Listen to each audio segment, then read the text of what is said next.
The next question is about transformations of shapes. The shapes A, B, C and D are shown on a coordinate grid. Which of the shapes B, C and D are congruent to shape A? When I talk about congruence, what I mean is all of the angles are the same and all of the side lengths are the same. In other words, the shapes are identical. So I'm looking here for A, and I'm looking for any shapes that have the same angles and the same sides. I can see very clearly that B is the same shape, all the same angles, all the same sides, but also D has all the same angles and all the same sides. It's just been reflected. So B and D is my answer. Part B, shape A is translated by the vector PQ to give shape B. Write down the values of P and Q. So I pick a point on shape A, and I look at how far along I'm moving. I'm moving to the right, so this is positive, and I'm moving by 4 squares. So P is positive 4, and then I move down by 1, 2, 3, 4, 5. So downwards is negative, and Q is therefore negative 5. I can check that with another point if I want. Move along 4, 1, 2, 3, 4, down 5, 1, 2, 3, 4, 5. And indeed, I have the corresponding vertex of my shape.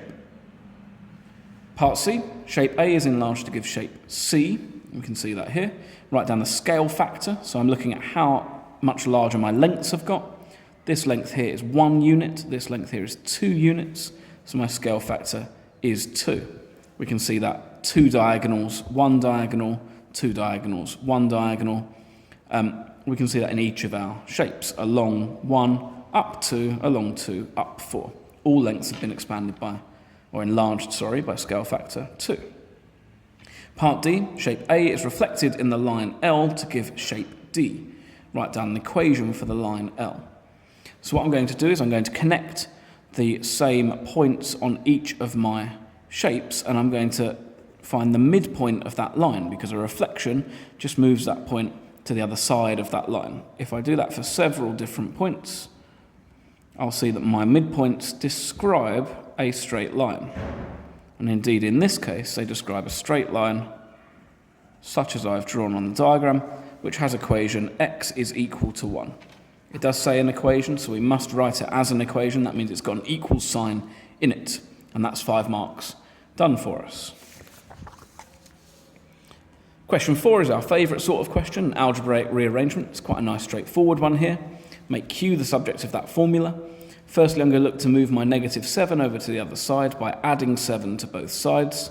So I get P plus 7 is equal to 4Q. Then I want the Q to be isolated on its own, so I'm going to divide by 4. So I have P plus 7 over 4 is equal to Q. And therefore, on my answer line, I write Q equals P plus 7 over 4.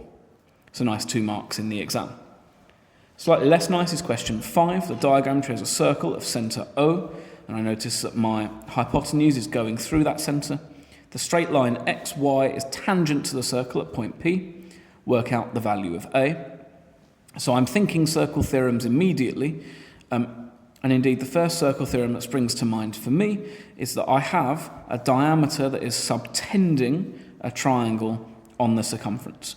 So I know that this angle here is going to be 90 degrees.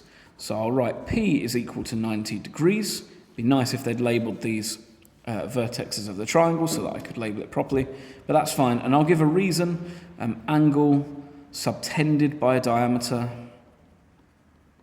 And subtended just means constructed. Subtended by diameter at circumference is 90 degrees. You might know instead angle in a semicircle, because this diameter forms a semicircle and we've constructed an angle within it. Then I can say that angle A is going to be equal to 180 subtract 90 subtract 38, because I know xy is a straight line and the angles on a straight line sum to 180 degrees. So I'm writing that as my reason. Angles on a straight line equal 180 degrees. 180 subtract 90 is just 90, so I've got 90 subtract 38. Well, 90 subtract 30 is 60, subtract 8 is therefore 52 degrees. And so my answer is A is equal to 52 degrees. And that's another 9 marks in the exam sorted.